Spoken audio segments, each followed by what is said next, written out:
What's up, everybody? Moto Jimbo. Yeah, there she is, the Ninja 250. But I am getting very wet today. And everybody over here at the restaurant's probably wondering why I'm talking to myself. Well, it's because that's what I do.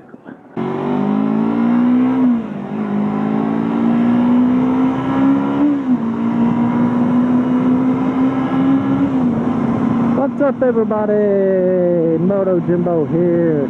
How the heck are you today?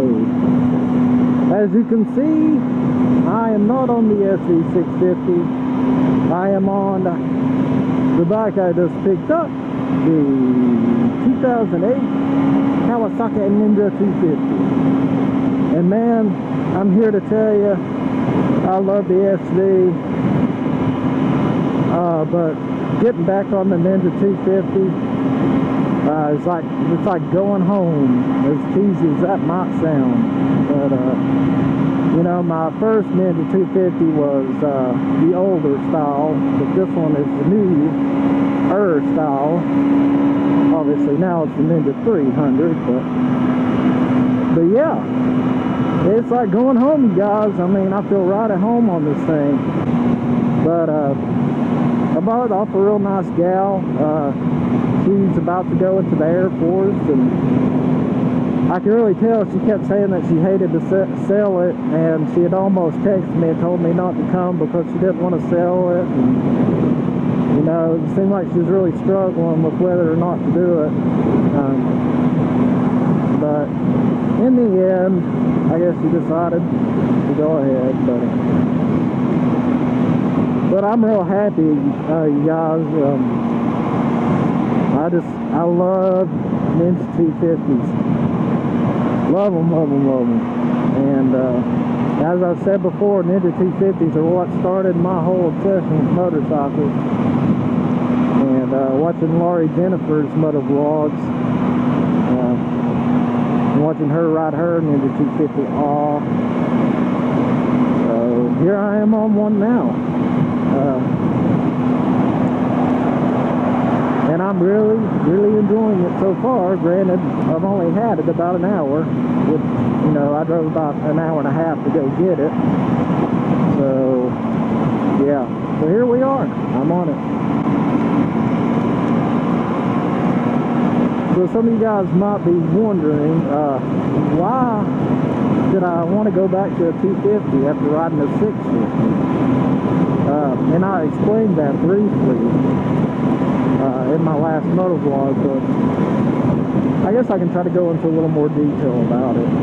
Number one reason is the things I just said. Ninja 250s, out of all the bikes I've ridden so far, and to be fair, I've not ridden a whole lot, maybe, you know, 7 or 8 bikes, but of all the bikes I've ridden, the Ninja 250 has always been my favorite bike.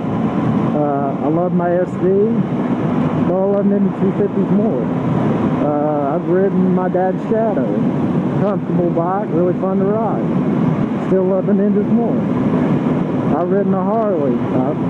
Obviously very much still like the Ninja more. I'm just, no offense to you Harley guys out there, it's just not my thing. And some of you guys, Ninjas aren't your thing. But yeah, I've ridden a good few bikes, and the Ninja has always, hands down, been my favorite. They're simple, they got more than enough power. Like right now I'm running 65, and I'm around 8K RPM, and it's still got plenty more left to give. And it's got a freaking gas gauge. That's one thing that's always drawn me to this model of Ninja 250. It's got a freaking gas gauge. I can see how much gas I have.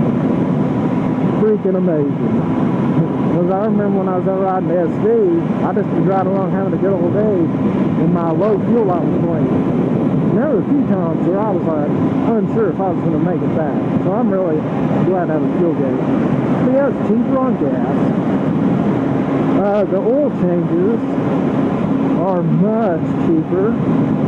When I did an oil change myself on the SV650, it was almost $40 every time I changed the oil myself, not taking it anyway, because I like to use really good oil in my bikes.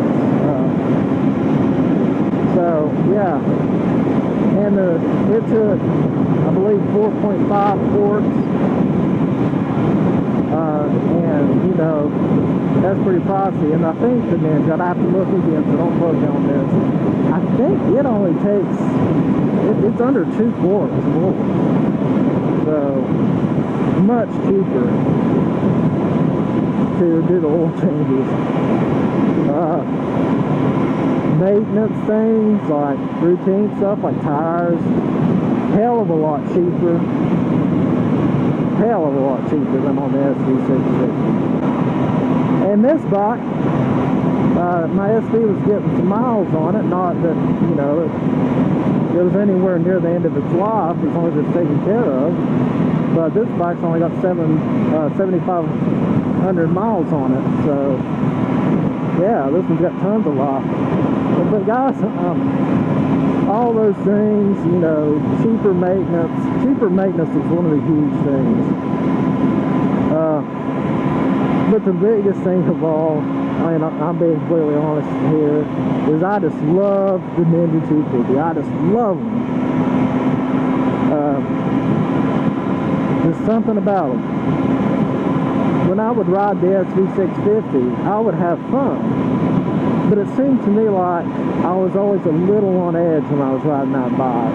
Like I was having to be more cautious, obviously, because of more power. And I know SVs aren't crazy powerful or anything like that, but there's definitely a difference. The whine of a Ninja is music to my ears.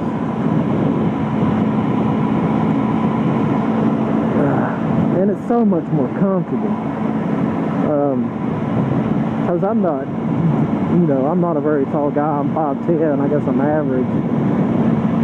But the way the SV, the bars on it, you know, I could have changed them, but the way they were, it hit me over a little more, and I was kind of uncomfortable at times, to be completely honest. And I'm getting too old for that stuff. Another reason that I chose to go back to the Ninja 250 is I'm getting older, you guys, and I don't know if it's a younger guy thing. There for a while I felt like, oh, I need to get a bigger bike, or I'm not a real motorcyclist, I'm not a real biker. And I don't mean biker as in like, you know, traditional biker, I mean motorcyclist. If I don't get a bigger bike, I'm not a motorcyclist. You know, I kind of had that feeling for a while, I'll be honest. And that led to part of the reason of getting the SV650, not the entire reason. The biggest reason is I wanted to travel. But I'm going to cut down on that, like I said, because traveling is inherently more risky than just riding around town and commuting, because you're out there longer and you're in unfamiliar territory most of the time. And I just realized I forgot my gloves, so I'm about 25% squid in it right now. I just feel, I don't know why, and I could be cursing myself by saying this, but I just feel so much safer and more secure on an Ninja 250. I feel at home on these bikes. And going back to the, oh, I'm not a real biker, I'm not a man if I'm not riding a leader bike or something, you know. I want to be perfectly honest, fuck that shit. If that's what you're into, that's fine. You know, I'm getting older, I've got responsibilities, I got people that depend on me. I don't need that shit. And I'm generally a pretty conservative rider to begin with, but there was times I would catch myself on the SV getting into it a little too hard, you know, doing things that when I thought about it later, maybe I shouldn't have done that. You know, what if? Questions started coming into my mind, and that was the big moment when I was like, I gotta stop. I can't keep doing this. I gotta get rid of this bike. I gotta go back to the Ninja. I can't do it. But now comes the hard part. what am I going to name this ninja? My first ninja's name was Lydia from Beetlejuice. I thought about naming this one Winona, but my fiance might murder me for that one. Not really. She knows I got a thing for Winona, and that's alright.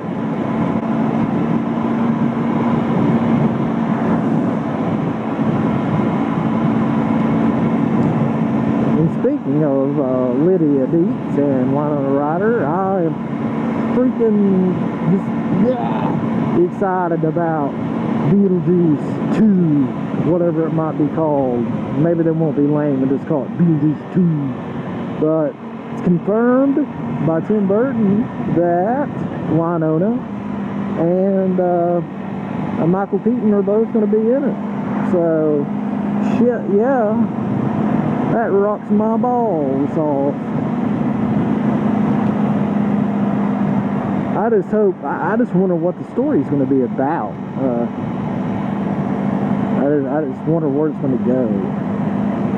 And I really do hope that Winona gets a lead part in it. Like I said, I'm a big Winona fan, and unfortunately she went through some hard times, you know, years ago, and her career kind of went in the shitter because of it. But seems like she's steadily coming back. She was in a good movie, well, a movie I really liked. The name escapes me at the moment, but it was about, it had that guy from American Beauty in it. You know, the weird dude that watched Thora Birch from across the street and filmed her tits. I'm sorry. I didn't mean for that to come out. No offense to any ladies out there. If you're offended by that, I'm just fucking around. I mean no disrespect.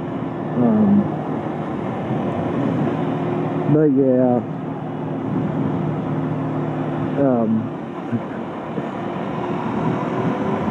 I can't remember the names of the movie. Sorry, I'm totally distracted. I'm just enjoying the bot.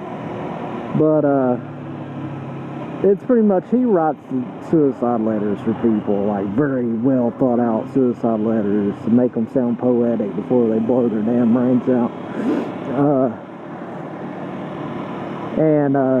He meets her because he writes a suicide letter for her brother, but she doesn't know that, and that he's done that. But they get kind of close, and they end up kind of falling in love.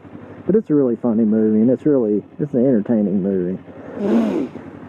So yeah, watch that shit, even though you don't know the name of it. Just look up the weird dude from American Beauty and Winona Ryder on IMDb. You'll figure it out.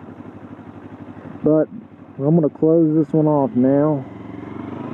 You guys have a good time, and be safe out there.